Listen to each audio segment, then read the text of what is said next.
Rockstars, welcome to Epiphanish, a podcast that will change how you perceive everything. Maybe. And for you to recognize where you have choice and options in your own life. I'm your host and guide, Lisa Westgate, an award-winning mental health advocate, best-selling author, rockstar, life and business strategist of almost a decade, and mum of three. Remember to share this episode and your Epiphanish moment on socials, and please like, follow, share and subscribe on your favourite podcast platforms. Hey Rockstars, welcome to today's episode of Epiphanish. Today we're going to be talking about empathy. Empathy is a really big buzzword at the moment, kind of like resilience was a couple of years ago. And empathy is a complex topic, and there's a few aspects of it I'd really love to explore today with you. So I hope you are looking forward to today's episode. We're going to be talking about all things empathy. So firstly, what is empathy? What does that mean?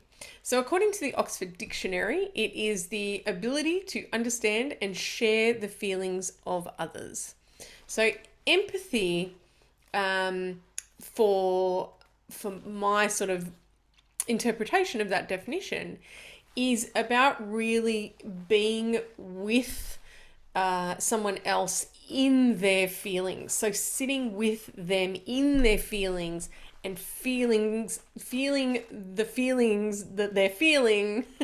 I'm probably going to say that a lot, with them, right? So it's a very sort of conjoined, it's probably not the right word, but kind of experience, right? It's very much about feeling with someone in what they're going through.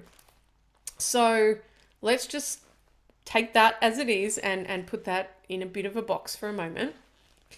How is that different to sympathy? So again, according to the Oxford Dictionary definition, sympathy, and I'm checking my notes if you see me looking over the side, sympathy is feelings of pity and sorrow for someone else's misfortune. So let's just pull empathy back out of the box. Empathy is sharing in the feelings of another. So whatever their feelings are, you're feeling their feelings. Sympathy is you experiencing pity or sorrow at their circumstance, right? So not quite the same thing. Then there's a third idea that I really want to get into the mix today, which is, where does compassion sit in this conversation? Compassion is defined as the feeling that arises when you're confronted with another's suffering and feel motivated to relieve that suffering. So compassion has an action element to it. It's that feeling that you want to do something to take away their suffering, whatever they're going through. Okay, so these are all, similar, related, but not same. And I was at a business conference event a couple of weeks ago, and there was somebody who trains in this area. They're a mental health first aid trainer, and they were talking about the power of empathy and how, if we could all be a bit more empathetic, it would be a better place. And when you're having difficult conversations with people that are in difficult circumstances, how empathy is really key. And to be honest, this idea that empathy, so feeling someone's feelings with them, is the most appropriate and most effective state to put yourself in, I don't know. I've got mixed feelings about that, right? I think it comes from a lovely place, but I'm not convinced that that is the healthiest thing for both the person who is in need of support and especially for the supporter, right? The person who's giving the support. So let's take a step back. Let's talk about empathy as a concept. Where does empathy come from? Empathy is everyone has a level of empathy. I think like we're kind of born with it. Having said that, there's, like many things we're discovering as human beings, there's a spectrum of the ability to empathize. So those that are incapable of empathy tend to be diagnosed with, psychopathic or narcissistic or, those types of personality disorders, sociopaths, that end of that spectrum, so way out of the bell curve at the other end, are unable to have empathy. They just cannot feel the feelings of other people. It's completely foreign to them. And at the other end of the spectrum, there's some deeply empathetic people, right? So imagine there's a bell curve and kind of most people are inside the bell curve. And then at the other end of the spectrum, you've got these highly sensitive people.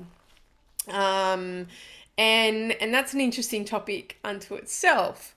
And I wonder if you've come across, or maybe you have defined yourself as an empath, right? So I do see a lot of that around on socials and in conversation, is people will self-identify as an empath. Oh, I'm an empath. I feel very deeply. I walk into a room and I just know that, the people that were there before have had a fight. I'm very sensitive to energies, these types of statements, right? And I want to be clear, I'm really not making a judgment on anyone at any end or at any point on this bell curve spectrum of ability to be empathetic. There's no right or wrong. There's resourceful and unresourceful. Is it working for you? Does it suit you? Does that help you?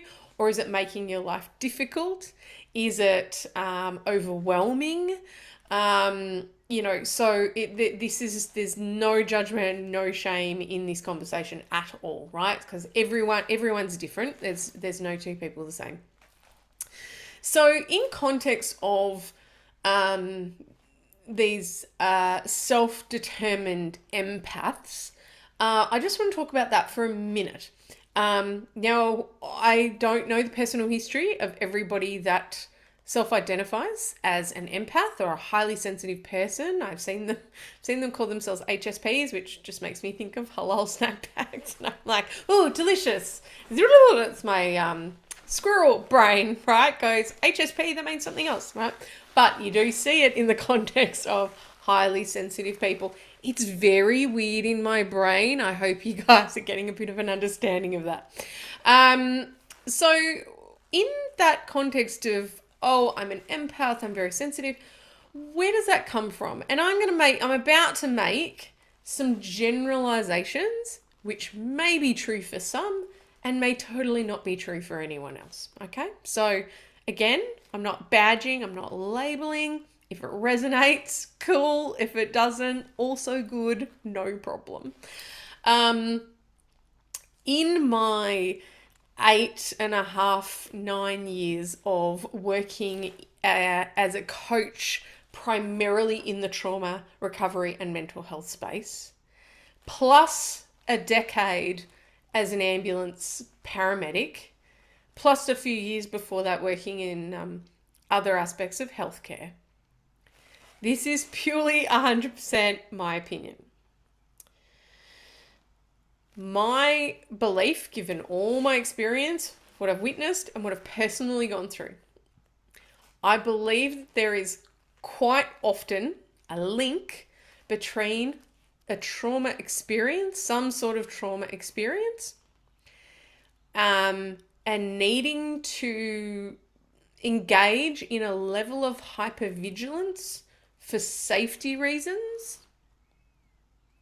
and self-identifying as an empath, right? Again, I'm not saying this is for everybody that believes themselves to be an empath. I'm not saying it's everyone.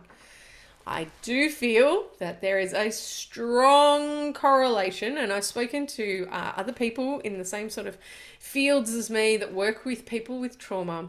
There seems to be a relationship between an empath and some sort of traumatic history and a history of needing to be hypervigilant. So whether that is from childhood, I'm going to give you some examples, right? So whether that's from childhood, growing up in a house with a volatile parent, volatile meaning unstable, unpredictable parent, right? Or caregiver or sibling who perhaps was dealing with some sort of mental health issue or an addiction problem, or, there's a whole bunch of like possibilities. But being in an environment as a child where you kind of never knew where you stood. Sometimes maybe you had to walk on eggshells. Sometimes maybe you've had an experience where it was really important to stay quiet in that house because you didn't want to upset somebody or set them off or any of those sorts of things. Maybe it's not a childhood experience. Maybe it's as an adult, a teenager and adult, being in a relationship with someone who was unpredictable, someone who was inconsistent in their behaviors and their moods. And so in these scenarios that I've just made up, right? Play along. In those scenarios, as a coping strategy to live in an environment similar to those circumstances, the human mind, spirit, and body quickly realizes that being really aware of the way that person is breathing, how much sleep they've had, how heavy their footsteps are, all these little signs in their body, in their physicality, in their tone of voice, in their body language, in the language that they're using out of their mouth. There's all these signs that when you are in those environments, you get really good at picking up the slightest change or behavior or sign that then the things are not good, that they are heading down a spiral, or that their behavior is about to turn, or maybe they're going to blow up and throw something or yell, or these types of things. That experience of needing to be hyper vigilant for your safety programs your mind and your body to be hyper aware, right? To be ready to notice all the little things. And part of our information that we receive as human beings, a lot of it is unspoken. All right. The majority, actually, of how human beings communicate with one another is unspoken. It is in body language. It is in energy, frequency, vibration, right? We can feel when someone is pissed off, even if they don't say anything, even if they're not yelling and screaming, right? We know. Even if you're not looking at them, someone walks in and there's an energy about them, right? That training ground, you then take that individual who has experienced this and learned to be hypervigilant, and you put them out in different circumstances. So a new relationship, or they move out of home or whatever.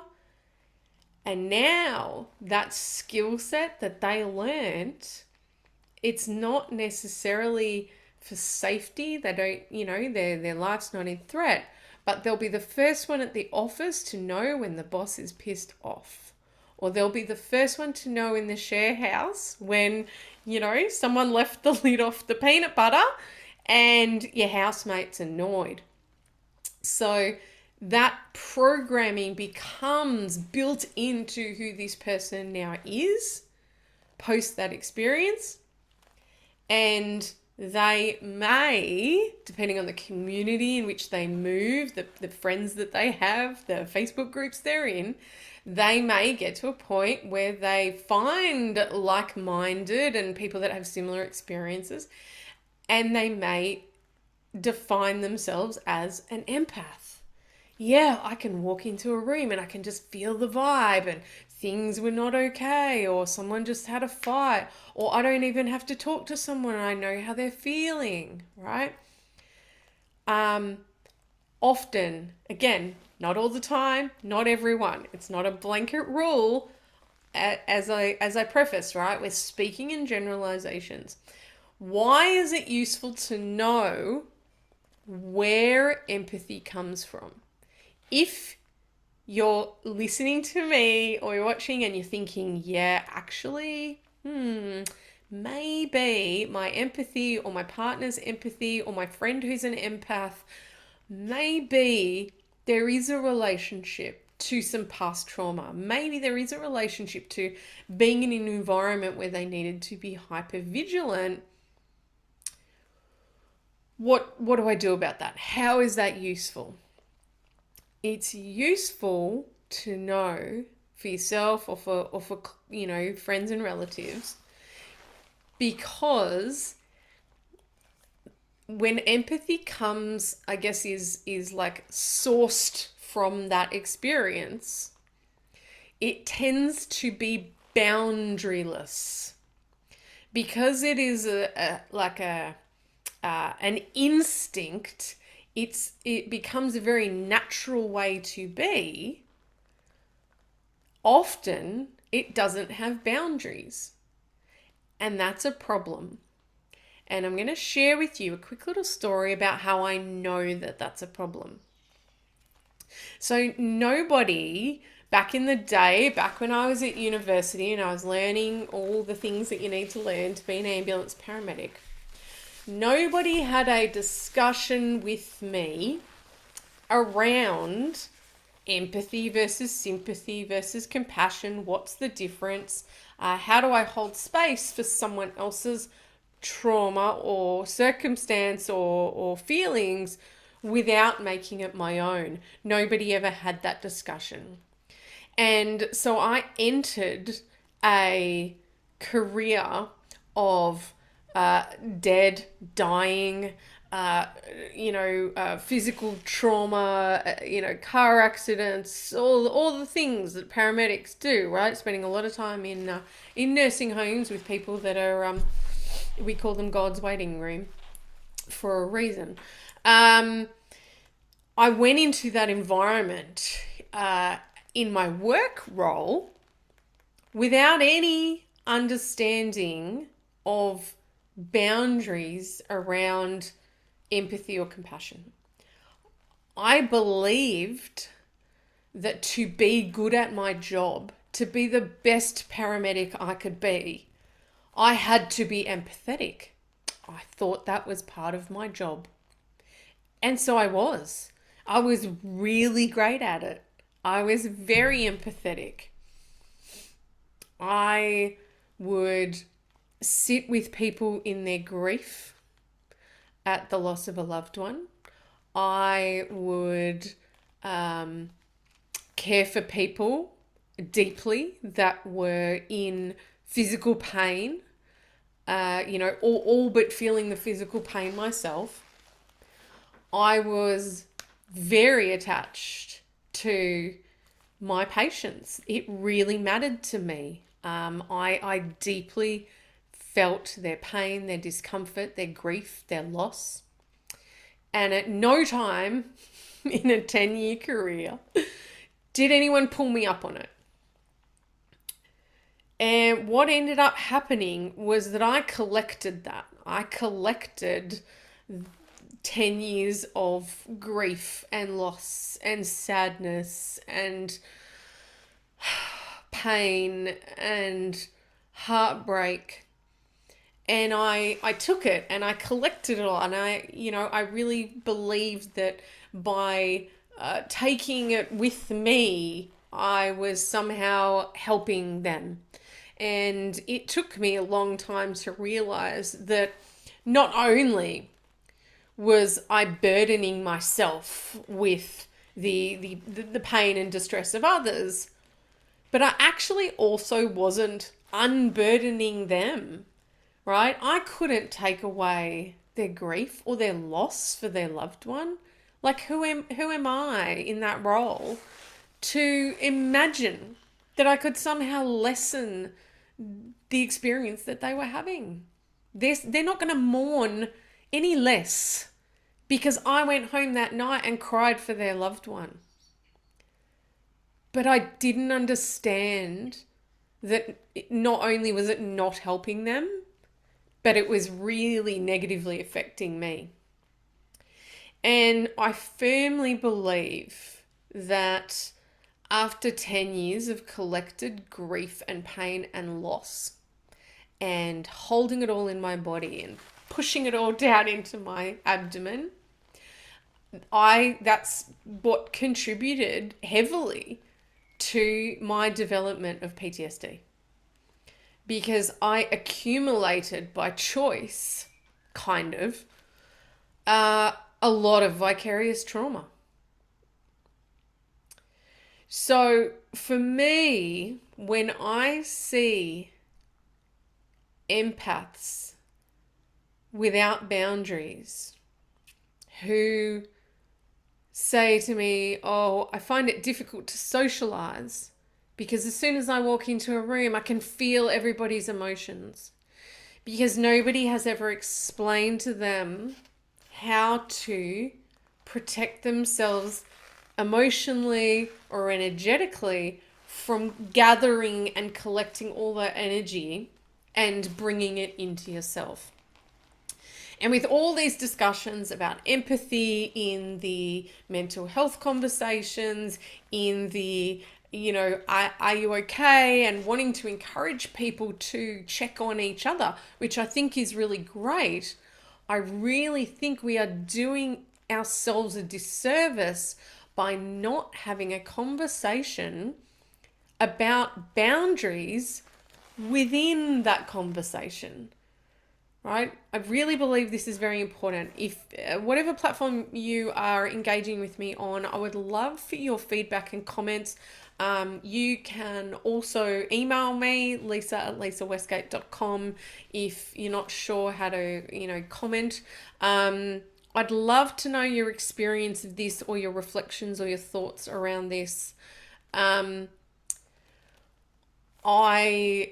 will be, at the time of recording, I do have plans in place for creating a short course called Boundaries for Empaths. Very, very straightforward title, because there are things that we can do that are teachable in terms of how to hold space, how to actively listen, how to have difficult conversations without transferring a burden from the person that requires support to the person that is able to provide the support at the moment. All right, it is possible and it can be done. And I think if we are going to encourage people to take on these roles, to have these conversations, to engage with each other in a deeper way when it comes to our feelings and our mental health. Just smashing the microphone with my enthusiastic hands. I think it is incumbent on us as leaders in this area to make sure that we are also giving you permission to have boundaries around that. It's okay. Boundaries doesn't mean putting up a wall. Boundaries doesn't mean, you have to change that. You don't talk to me about that stuff. I've got a boundary around it. Boundaries aren't about controlling anybody else. boundaries are about knowing what you are available for and what you are not available for, and having internal boundaries to know where. I teach at various workshops, and I've done some training for Victoria Police, and I talk about the stuff wall or the shit wall. And on one side of the shit wall is your shit. That's your shit. Good luck with that. That's your shit. And on my side of the shit wall, that's my shit. And we can visit each other's sides of the walls, and that's very lovely. But at the end of the conversation, you return to your side, and I'll keep my stuff to me, and I'm not going to put my stuff on you. And I'm not going to take any of your stuff and bring it over to my side of the wall either, right? So it's this internal demarcation line where I am very, very clear that I can absolutely sit with someone in their emotion. I can hold space for them to process that emotion. And at the end of the conversation, that is theirs and my stuff is mine, and we go our separate ways. Sometimes what we do is we take some stuff that they don't want and that I also don't want, and we just put it in a box and we put it on the ground and we both walk away from it. Thank you very much. And actually nobody has to take that shit home. All right? You don't have to take it home. One last thing I want to leave you with in this conversation about empathy is sort of a wider idea about communication and sharing emotions, because I think one of the biggest obstacles to having these conversations, to asking for help, to reaching out to people on both sides, whether you're the person that needs to put their hand up or the person that is reaching in to see how somebody is, right? One of the things that we can get quite tense about is whether we are burdening somebody else. I don't want to tell you my stuff because then you're going to have to hold on to my stuff and I'm having trouble holding on to it. So what hope have you got? And I really like you, so I don't want to give you that, right? So that can stop us from having these really important conversations, is because we don't want to drop, we got a big pile of poo and we pull it out of our head and we go, here, I've been dealing with this is all the terrible stuff, and we drop it at their feet and we go, there you go, right? And we go, well, I don't want to do that because I like this person. So if we can understand that the person receiving this, the person that has made themselves available and goes, no, I really want to know, tell me. If someone drops something at your feet, right? It's up to them to put it down, absolutely. But it's up to you as the receiver, as the supporter, as the helper, to decide whether you want to pick it up.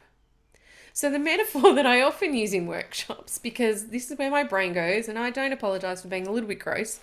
If someone took, if someone had a turd and they rolled it in glitter and they put it in a box and they put a big bow on the box and they handed it to you, or they went to hand it to you, they're reaching out and they're going, here you go, this is for you. And the box kind of looks all right, but it smells bad and you really don't want to pick it up, right? What are your options? You can say, you know what? Maybe just pop it on the ground. Okay, so they'll pop it on the ground. It's up to you whether you decide to pick that up and take it home and put it on the mantelpiece and make it a feature of your existence. That's up to you. Or you can both leave the glitter wrapped turd in a box with a bow on it on the ground and you can both walk away. Right? That's also an option, is to get this stuff out, whether it's anger or sadness or grief or loss, whatever it is. No one actually has to go home with it. You can just get it out and then leave it there. and take your stuff home and they take their stuff home and part ways. And that's really something that I think I'm really passionate about it, as you can tell. And I would love to know if that is something that you've considered before, or if that makes sense to you, or you'd like me to explain it further. And I'm very happy to come back and revisit that, either in another episode or perhaps just on social media. More than happy to engage. If this has been useful but you'd like some more explanation, please let me know. So that's really a overview of a few points around empathy and the buzzword kind of discussions that I'm hearing about it lately. And some of the areas or aspects of it that I think we really do need to be talking about in depth. So the danger of empathy without boundaries, understanding where empathy comes from within an individual. And, like I said, if that section was relevant for you or not.